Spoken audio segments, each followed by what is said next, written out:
Hello, नमस्कार साथियों। स्वागत है आप सबका आपके one of the most leading YouTube channel OPD के अंदर, जो जीजीडी का ही एक पार्ट है। अपन पढ़ रहे थे साथियों डिटरमिनर्स। लगभग इसकी 3 क्लासें अपन ने कंप्लीट कर ली थी। 2 क्लासें जो पढ़ी थी उसमें अपन ने आर्टिकल पढ़े, ए एन द का प्रयोग देखा।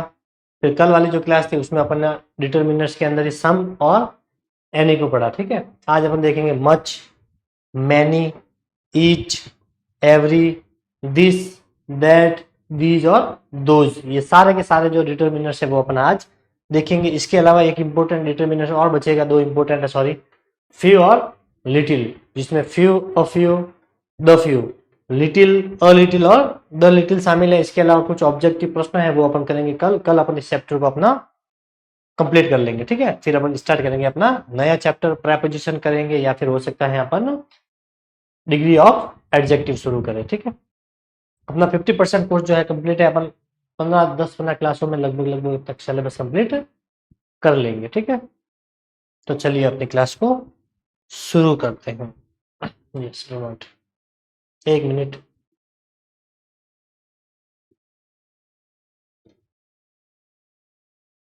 Okay, let's begin the class. ये कंबाइंड रूप से इंपॉर्टेंट रहेगी। कुछ विद्यार्थी मैसेज भी करते हैं कि सर ये 4th ग्रेड के लिए है, रीट मेंस के लिए नहीं। तो देखो ऐसा बात है, जिसमें भी डिटरमिनर्स पूछे जाते हैं, हर वो एग्जाम जिसमें इंग्लिश पूछी जाती है और जिसमें डिटरमिनर्स पूछे जाते हैं, उन सब के लिए इंपॉर्टेंट क्लास जो है वो रहेगी। चाहे वो 4th ग्रेड हो, रीट हो, 2nd ग्रेड हो, 1st ग्रेड हो या पटवार, जिसमें भी ये चैप्टर दे रखा है वो इसमें पढ़ सकता है। इसमें मैं वो सभी डिटेल से ही करवा रहा हूँ। ठीक है ना, ऐसा नहीं है कि उस ग्रेड के हिसाब से जो है इसमें इजी है, ऐसा कुछ भी नहीं है। तो साथ में कंबाइनली आप यहाँ पर पढ़ सकते हैं। डिटरमिनर्स क्या होता है साथियों? ये क्लियरिफाई करता है। क्या क्लियर करते हैं? ये क्लियर करते हैं, नाउन को क्लियर करते हैं कि वो क्या कहना चाहता है। डिटरमिनर्स के होने से नाउन जो है उसका जो कार्य है वो क्लियरिफाई करता है, उसको और ज्यादा क्लियर करता है। तो बिना नाउन के जो है अपन डिटरमिनर्स नहीं पढ़ सकते। आज पढ़ेंगे साथियों, पहला जो डिटरमिनर्स है वो है मच। कौन सा है? मच। ये मात्रा बताता है। क्या बताता है? मात्रा। मच का मतलब होता है साथियों, वैसे हिंदी में देखें तो ज्यादा। क्या होता है? ज्यादा। और ये शो करता है मात्रा को, इंग्लिश में बोले तो क्वांटिटी को ये बताता है। ठीक है, देखिए, much is used before uncountable noun to express quantity. देखिए, क्वांटिटी को ये बताता है। क्वांटिटी का मतलब ही होता है साथियों मात्रा। और मच इज यूज्ड बिफोर, किससे पहले इसका यूज होता है?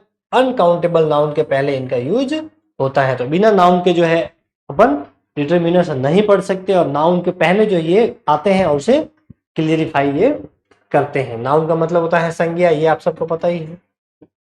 ठीक है, noun is a naming word. हर वो वस्तु जिसका कोई ना कोई नाम है, व्यक्ति, स्थान, जाति, उस सबको क्या बोलते हैं? नाउन। अनकाउंटेबल मतलब जिसको अपन गिन नहीं सकते।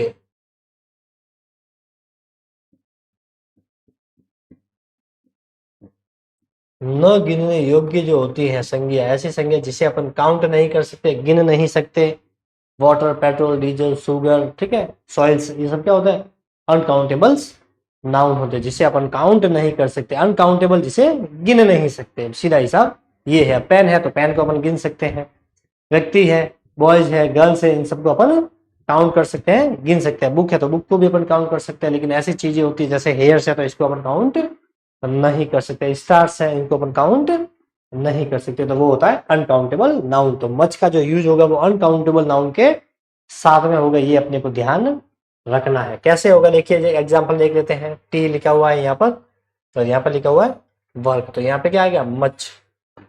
Much T, much work. ठीक है, ये यहाँ पर हटा देना, एकदम फुल स्टॉप लगा देना।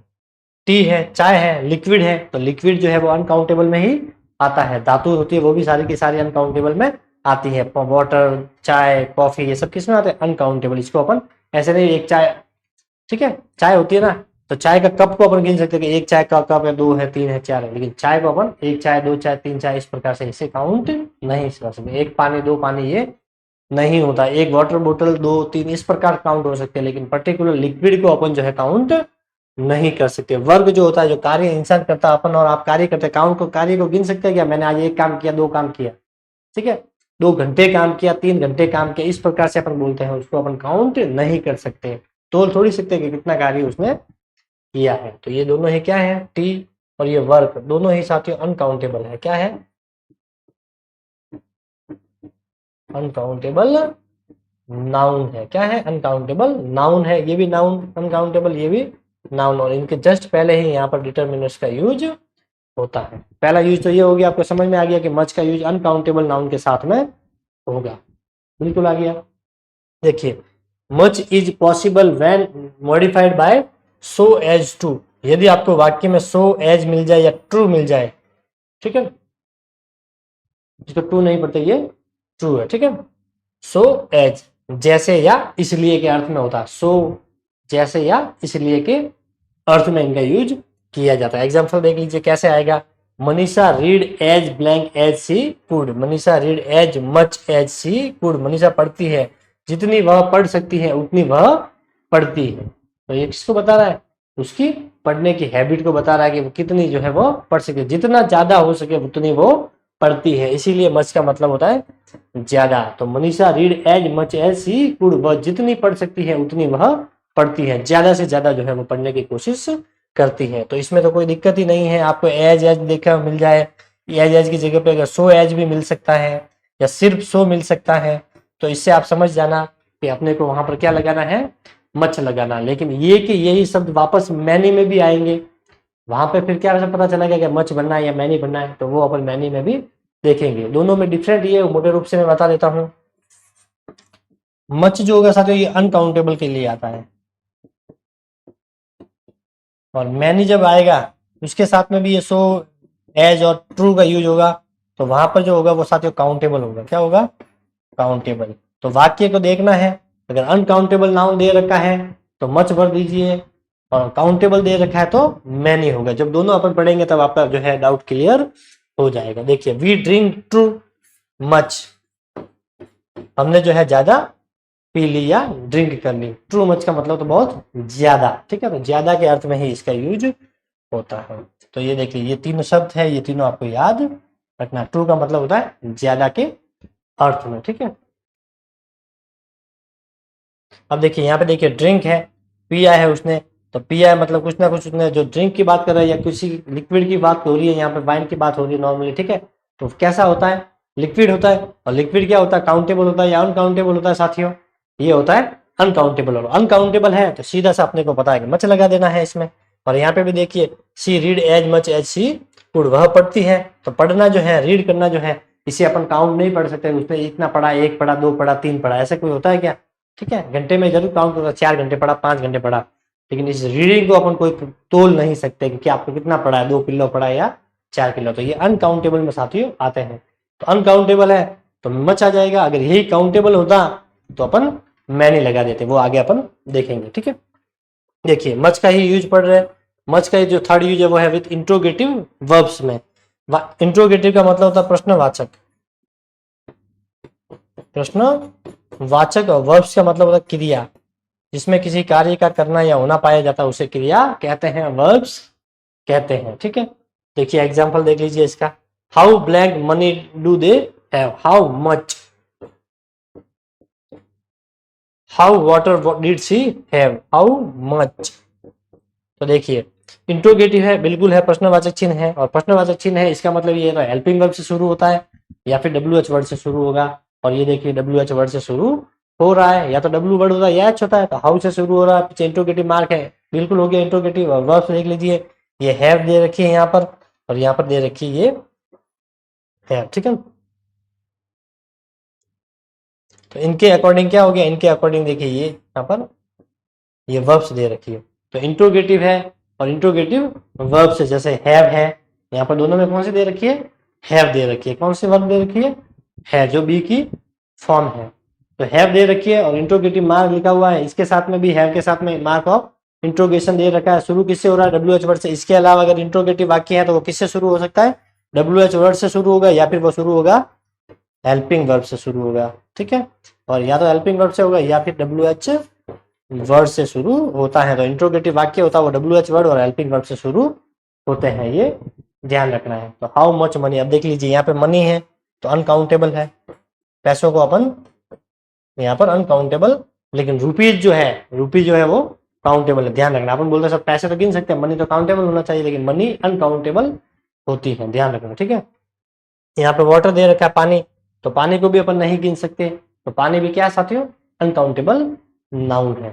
तो अनकाउंटेबल नाउन है, इंट्रोगेटिव दे रखा है, वर्ब्स दे रखी है, सीधा अपने को क्या बनना है, मच बनना है। क्या बनना है, मच बनना है। चले आगे, मच और मैनी दोनों का यूज एक जैसा है, same to same ditto use है, लेकिन ध्यान यही रखना है कि मच का तो यूज होगा अनकाउंटेबल के साथ में और मैनी का यूज होगा साथियों काउंटेबल। और काउंटेबल में भी कैसा होगा, तो प्लूरल होगा। कैसा होगा, प्लूरल। देखिए मैनी, मैनी का वैसे हिंदी में देखे तो कई होता है, कई।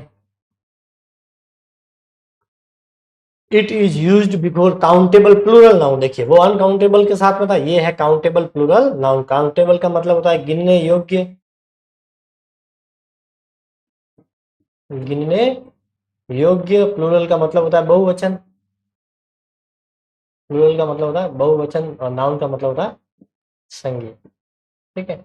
टू एक्सप्रेस नंबर, जो किसको बता था, नंबर से यहाँ मतलब है साथियों वचन नहीं होकर के मतलब यहाँ पे मतलब है संख्या को बताया गया। संख्या से मतलब 1 2 3 इस प्रकार से जिसको अपन काउंट कर सकते हैं, उसके लिए मैनी का यूज किया जाता है। काउंटेबल देखिए, मच का यूज अनकाउंटेबल के लिए होगा, मैनी का यूज काउंटेबल में होगा, लेकिन काउंटेबल में भी क्या होना चाहिए, प्लूरल होना चाहिए, मतलब एक से ज्यादा संख्या में जो है वो काउंटेबल चीज होनी चाहिए। कैसे होगी, देखिए example, many students,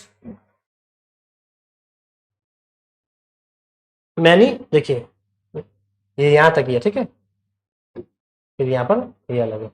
many students, यहाँ पर देखिए मैनी, यहाँ पर भी देखिए मैनी, यहाँ पर फुल स्टॉप आप एक बार लगा दीजिए, यहाँ पर भी फुल स्टॉप है, ठीक है। तो देखिए स्टूडेंट्स लिखा हुआ है, विद्यार्थी, पीछे एस लिखा हुआ है, मतलब एक से ज्यादा विद्यार्थी की बात हो रही है। अगर एक विद्यार्थी की बात होती तो क्या लिखता वो, स्टूडेंट। स्टूडेंट्स हो गया मतलब काउंटेबल प्लूरल हो गया, वो प्लूरल हो गया, बिल्कुल हुआ, क्योंकि स्टूडेंट्स की बात है, मतलब एक से तो ज्यादा ही है, 2 हो सकते हैं, 5 हो सकते हैं, 1000 हो सकते हैं, कितने भी हो सकते हैं। तो अब देखिए स्टूडेंट को अपन गिन सकते हैं, मतलब लड़के लड़कियां जो होती है इस कक्षा में पढ़ते हैं वो स्टूडेंट्स होते हैं, उनको अपन आराम से काउंट कर सकते हैं। तो काउंटेबल हो गया, मतलब एस लग गया, मतलब प्लूरल हो गया, और नाउन तो है ही है। तो इसका मतलब ये क्या हो गया, यहाँ पे आएगा अब मैनी स्टूडेंट, ये ट्रू, मतलब ये है अपना बिल्कुल सही। लेकिन देखिए यहाँ पर मैंने लगा दिया पीछे वाटर, तो ये गलत है। गलत क्यों है, क्योंकि यहाँ पर वाटर दे रखा है, और वाटर जो है वो काउंटेबल नहीं होता साथियों, ये अनकाउंटेबल होता है। ये क्या होता है, अनकाउंटेबल। लिक्विड जितने भी है सारे के सारे अनकाउंटेबल होते हैं। तो यहाँ पर अपने को क्या लगाना पड़ेगा, मच वाटर आएगा, मैनी वाटर नहीं आएगा।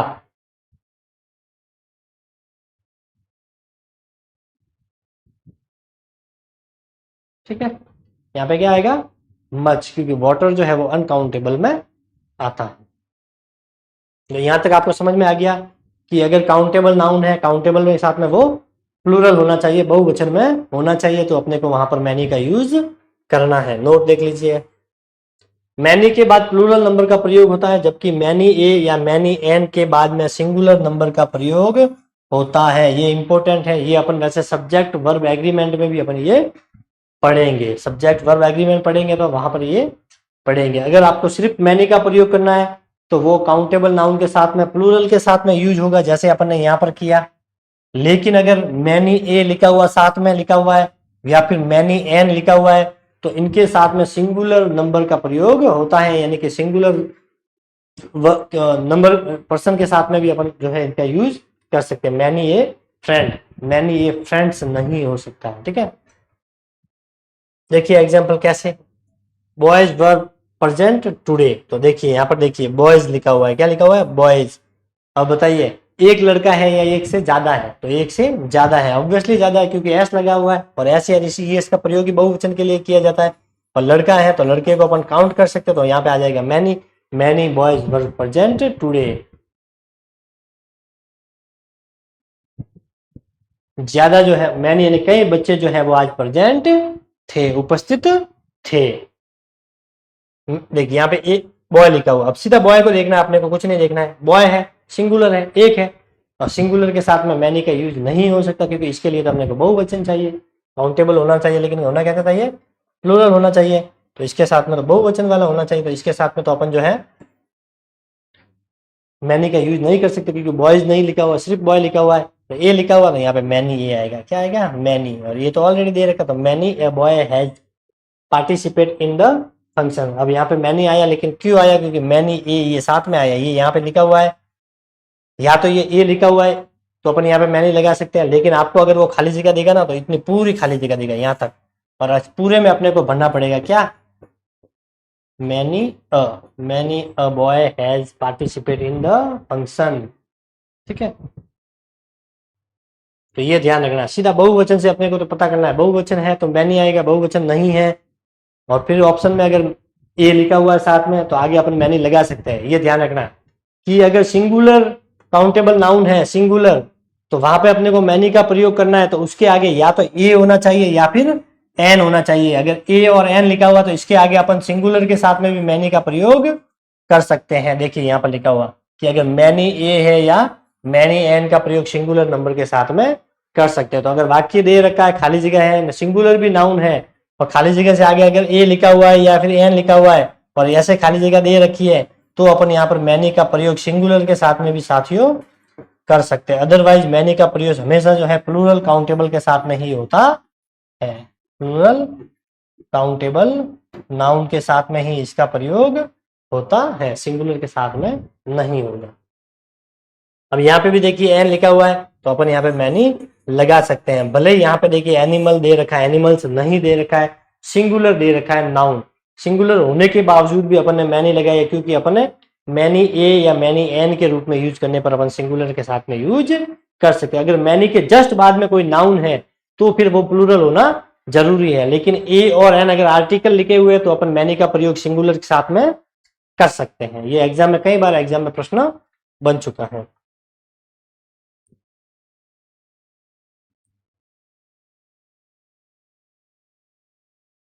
ये डब्ल्यू नहीं है, एन ओ यू एन है, ठीक है, नाउन की स्पेलिंग ये गलत है।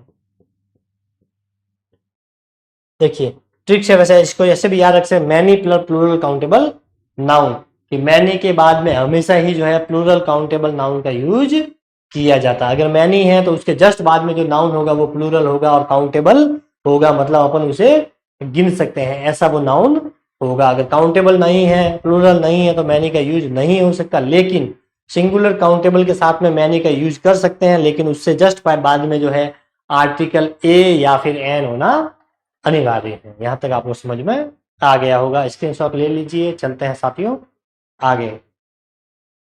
देखिए मैनी इंपोर्टेंट डिटर्मिनर्स है साथियों, ध्यान रखना, मैनी जो है वो इंपोर्टेंट एक डिटर्मिनर्स है।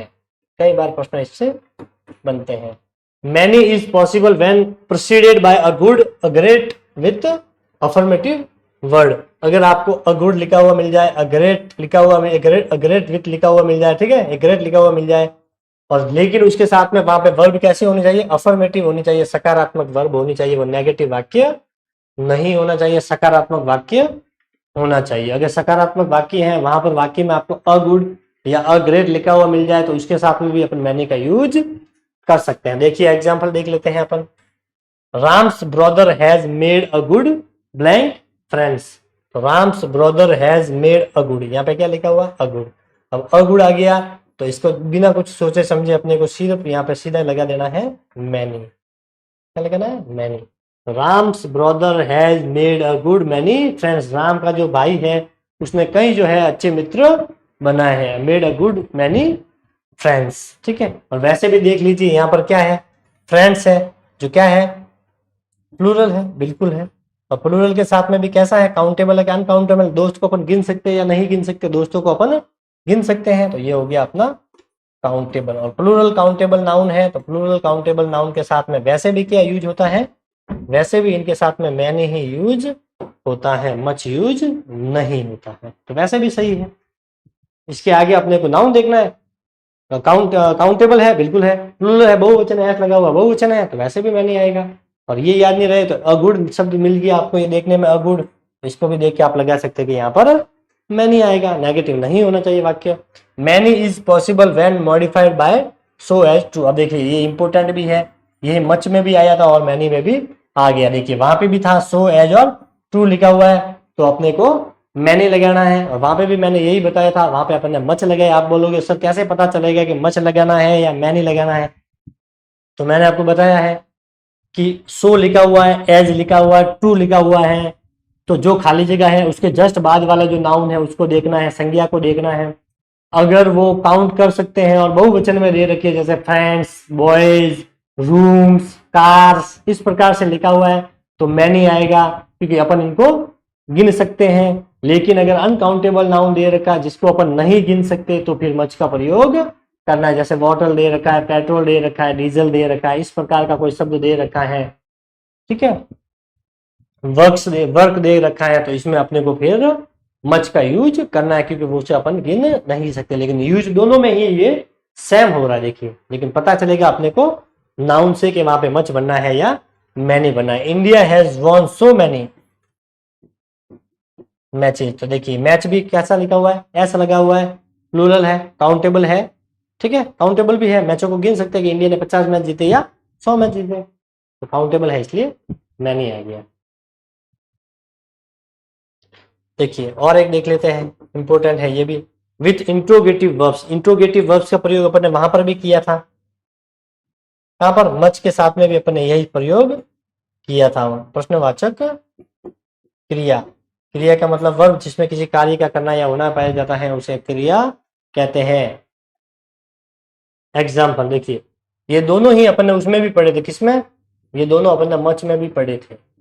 लेकिन अंतर वही है कि मैच का प्रयोग करोगे तो नाउन होना चाहिए अपना अनकाउंटेबल, और मैनी का प्रयोग कर रहे हो तो वहां पर होना चाहिए अपना प्लूरल काउंटेबल। अगर काउंटेबल है और प्लूरल है, बहुवचन वाला है, तो मैनी आएगा, अनकाउंटेबल है तो मच आएगा, ठीक है। दोनों में ये छोटा सा अंतर है। How blank novel do you read in 5 years, तो how many novels do you read in 5 years। देखिए, how blank chairs did you buy from the shop, तुमने जो है दुकान से कितनी शॉप जो है वो खरीदी है, तो हाउ मैनी। देखिए अब यहाँ पर नॉवेल्स लिखा हुआ है, यहाँ पर चेयर्स लिखा हुआ है। नॉवेल्स का मतलब होता है उपन्यास,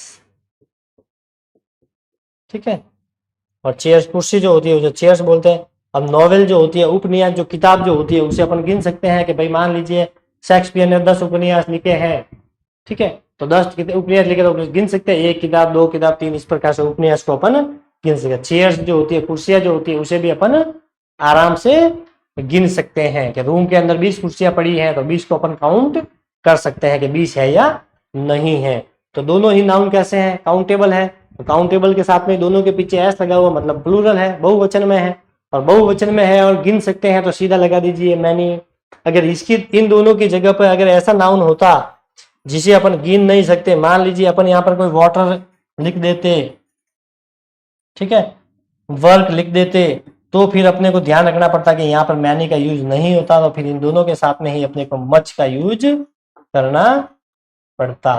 तो अफर्मेटिव वर्ब्स वाला वाक्य या फिर सो एज और ट्रू वाला वाक्य, इसमें मच का भी यूज होता है, मैनी का भी यूज होता है। अंतर यही है कि अगर बहुवचन में है और जिसे अपन गिन सकते हैं तो मैनी लगा दीजिए, नहीं गिन सकते, अनकाउंटेबल है, तो वहां पर मच लगाना है। बस इजी है, बिल्कुल इजी है, आपको समझ में आ जाएगा। चले आगे।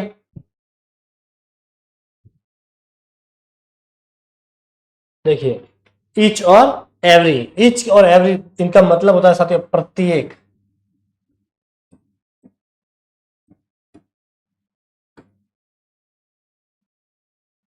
हर एक भी बोल सकते हैं अपन, ठीक है, प्रत्येक और हर एक, एच ईच और एवरी। देखिए ये है ईच, ईच का जो प्रयोग है वो दो और मोर देन टू। ईच का प्रयोग अपन दो के लिए भी कर सकते हैं, दो व्यक्तियों के लिए, दो व्यक्ति, दो वस्तुओं के लिए, ठीक है, दो ऑब्जेक्ट के लिए अपन ईच का यूज कर सकते हैं, और दो से ज्यादा के लिए भी अपन ईच का यूज कर सकते हैं। लेकिन एवरी का ये है कि एवरी का जो प्रयोग है वो अपन 3 या 3 से ज्यादा के लिए कर सकते हैं। More than two, more than two, दो से ज्यादा के लिए अपन एवरी का यूज कर सकते हैं। दो से ज्यादा मतलब 3 या 3 से ज्यादा के लिए, ये आसानी से आपको समझ में आएगा। तो ईच का जो यूज है वो दो के लिए कर सकते हैं, दो ऑब्जेक्ट्स के लिए कर सकते हैं, ठीक है, दो के लिए कर सकते हैं और दो से ज्यादा के लिए भी कर सकते हैं। लेकिन एवरी का जो यूज है वो कम से कम अपन 3 के लिए कर सकते हैं और 3 से ज्यादा के लिए कर सकते हैं। तो इसमें कम से कम 2 होने जरूरी है, इसमें कम से कम 3 होने जरूरी है। बाकी दोनों में ही 3 से ऊपर या 2 से ऊपर कितने भी हो तो भी चल जाएगा। देखिए each 2 boys in a class, 2 लड़के जो है वो एक क्लास में है, तो 2 बॉयज है, इसके आधार पर ही देखिए each boy has a pen, तो यहाँ पे ईच लिखा है, ईच बॉय हैज, इन दोनों बच्चों की ही बात हो रही है कि each boy has a pen, प्रत्येक लड़के के पास में एक पेन है। तो इनके 2 लड़के हैं, दोनों के पास में ही एक एक पेन है, तो ट्रू है। क्यों सही है? क्योंकि अपन यहाँ पे बात कर रहे हैं 2 लड़कों की और 2 के लिए अपन ईच का यूज कर सकते हैं, तो सही हो गया। अब देखिए यहाँ पर every boy has a pen, ये गलत है। गलत क्यों हुआ? क्योंकि अपन बात कर रहे हैं इन 2 लड़कों की बात कर रहे हैं और एवरी का यूज जो है वो 2 के साथ में नहीं हो सकता, क्योंकि एवरी का यूज करने के लिए अपने को कम से कम 3 व्यक्तियों की जरूरत पड़ती है, 3 वस्तुओं की जरूरत पड़ती है। ईच तो देखिए सही हो गया, क्योंकि यहाँ पर 2 लड़के हैं तो ईच का प्रयोग 2 से हो सकता है, 2 से ज्यादा होना चाहिए या 2 होने चाहिए, तो 2 था सही। लेकिन यहाँ पर देखिए 2 की बात हो रही है तो एवरी के साथ में अपन नहीं लगा सकते, क्योंकि एवरी के लिए कम से कम 3 व्यक्तियों का होना जरूरी है, तो ये गलत हो जाएगा। इसी तरह से एवरी में देखिए more than 2 boys in a class, जब एक क्लास में 2 से ज्यादा बच्चे हैं तब। अब ईच बॉय हैज 9 पेन, प्रत्येक लड़के के पास में 9 पेन है, ईच बॉय हैज 9 पेन, ठीक है, तो ये भी सही है, ये भी सही है। 9 नहीं है, ये पेन है, ठीक है ना, ये गलत है। Each boy has a pen, every boy has a pen, प्रत्येक लड़के के पास में एक पेन है, तो दोनों ही सही है। दोनों सही क्यों है? क्योंकि अपन देखिए यहाँ पर यूज क्या कर रहे हैं कि 2 से ज्यादा बच्चे होने पर, तो 2 से ज्यादा बच्चे हैं इसका मतलब वहां पे ईच भी लगा सकते हैं और एवरी भी लगा सकते हैं। लेकिन एवरी के साथ एवरी का यूज अपन 2 के लिए नहीं कर सकते, 1 के लिए भी नहीं कर सकते। सीधा सा फंडा ये है कि ईच का प्रयोग तो अपन 2 या फिर 2 से ज्यादा के लिए करना है और एवरी का यूज 3 या 3 से ज्यादा के लिए करना है।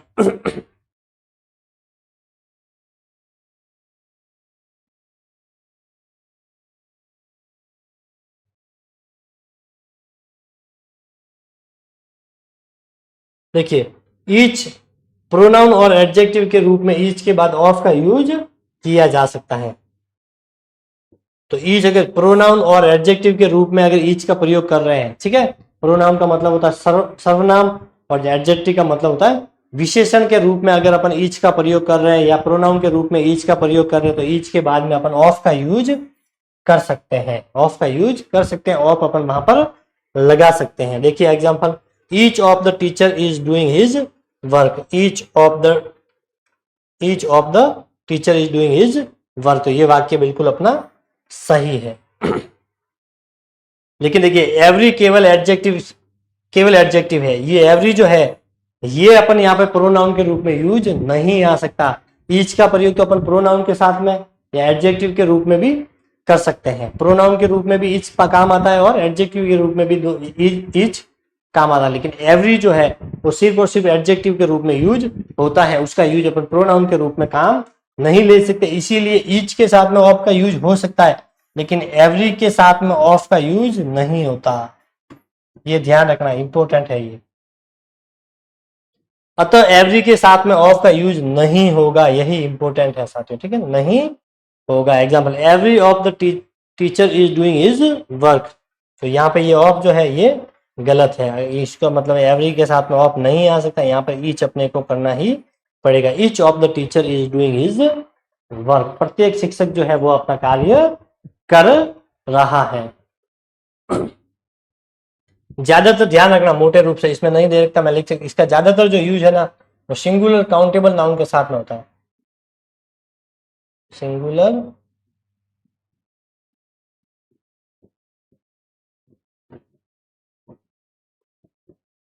ईच और एवरी का जो यूज होता है वो ज्यादातर सिंगुलर, लेकिन और ध्यान ये रखना है कि वो क्या होना चाहिए, काउंटेबल, जिसको अपन गिन सकते हैं उनके साथ में ही ज्यादातर ईच और एवरी का यूज होता है। एक दो अपवाद है उनको छोड़कर। तो काउंटेबल नाउन के साथ में ही ईच और एवरी का यूज होता है। ईच का यूज दो या दो से ज्यादा के लिए होता है, लेकिन काउंटेबल होता है। जैसे देख लीजिए पेन है तो इसको अपन गिन सकते हैं, ठीक है। लेकिन मोर का सॉरी एवरी का यूज है वो तीन या तीन से ज्यादा के लिए होता है। ईच का यूज प्रोनाउन और एडजेक्टिव के रूप में हो सकता है, लेकिन एवरी का यूज एडजेक्टिव के रूप में हो सकता है, प्रोनाउन के रूप में नहीं होता। इसीलिए ईच के साथ में अपन ऑफ का यूज कर सकते हैं, लेकिन एवरी के साथ में ऑफ का यूज नहीं होता है। और ये ऑफ वाला प्रश्न जो है वो कई बार एग्जाम में पूछा गया है। आपको तो सिर्फ ध्यान रखना है, अगर ऑफ लिखा हुआ आगे खाली जगह दे रखी तो सीधा अपने को ईच बनना है, ठीक है ना। क्या बनना है? ईच बनना है। चले आगे। दिस दैट दीज और दोज। दिस का मतलब होता है यह, वह,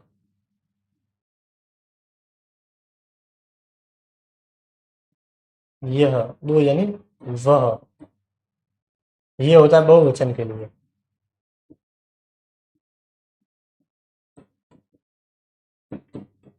और ये होता है, ये भी बहुवचन के लिए।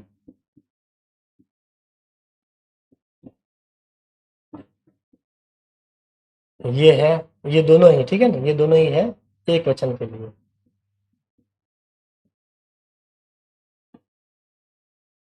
यानी कि ये सिंगुलर के साथ में यूज होते हैं,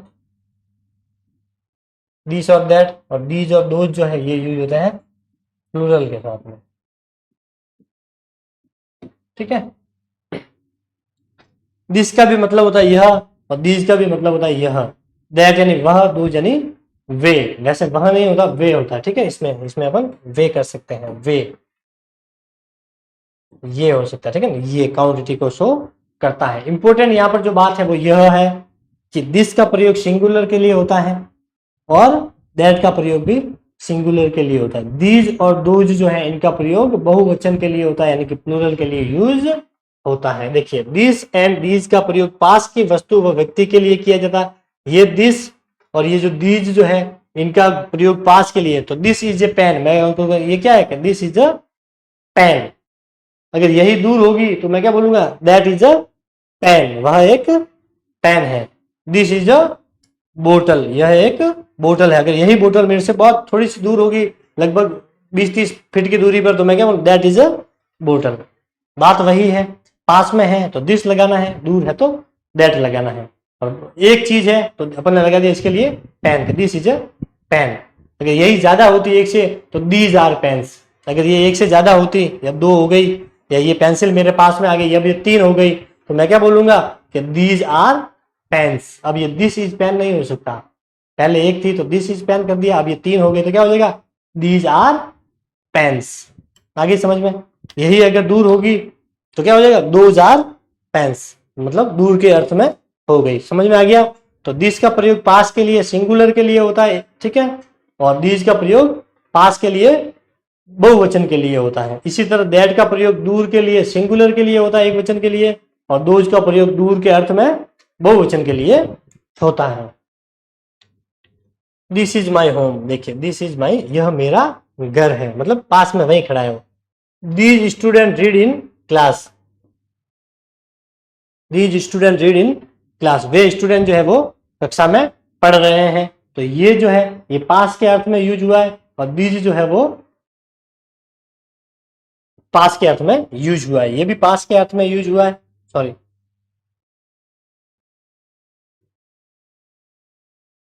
ये दोनों ही किसके अर्थ में होते हैं, पास के अर्थ में, ठीक है।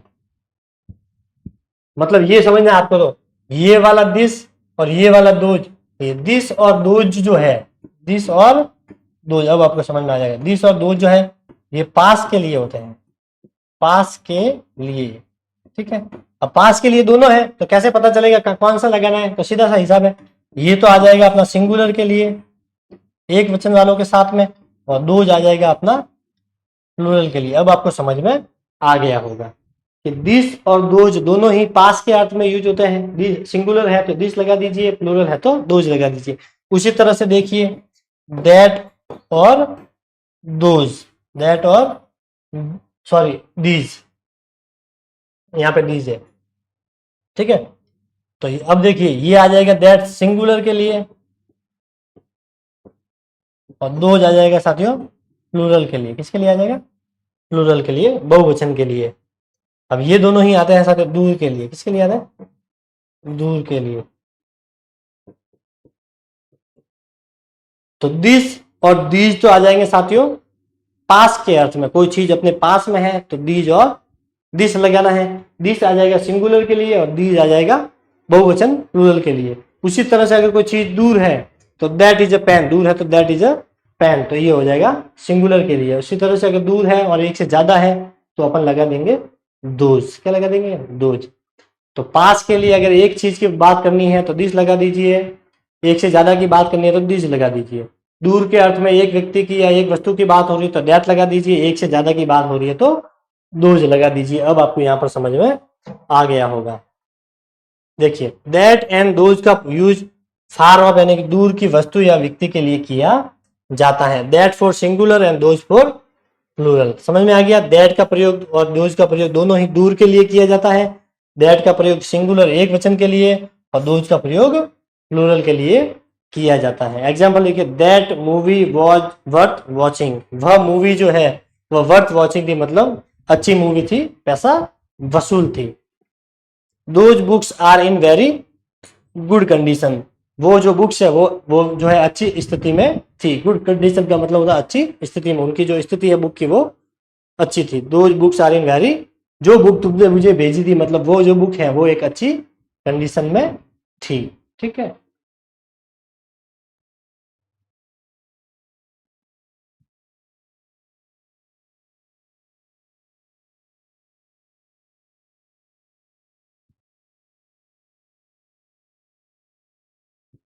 तो अब आपको यहाँ पर समझ में आ गया होगा कि कोई वस्तु है, पास में है, एक है तो दिस लगाना है, एक से ज्यादा है तो दीज लगाना है। कोई वस्तु है या व्यक्ति है, दूर है, एक है तो वहां पर दैट लगाना है। एक से ज्यादा है, 3, 4, 5, 100 कितनी भी है तो दोज लगाना है। तो पास के लिए दिस और सॉरी पास के लिए दिस और दीज, दूर के लिए दैट और दोज। सिंगुलर है तो दिस और दूर के लिए सिंगुलर है तो दैट। प्लूरल है तो पास के लिए दीज और दूर के लिए दोज। ये चारों बिल्कुल इजी है जो आपको समझ में आ गए होंगे। ये थी साथियों आज की अपनी क्लास। कल मिलते हैं एक नई क्लास के साथ में, डिटरमिनर्स की लास्ट क्लास रहेगी। तब तक के लिए all the best, thank you, have a good day.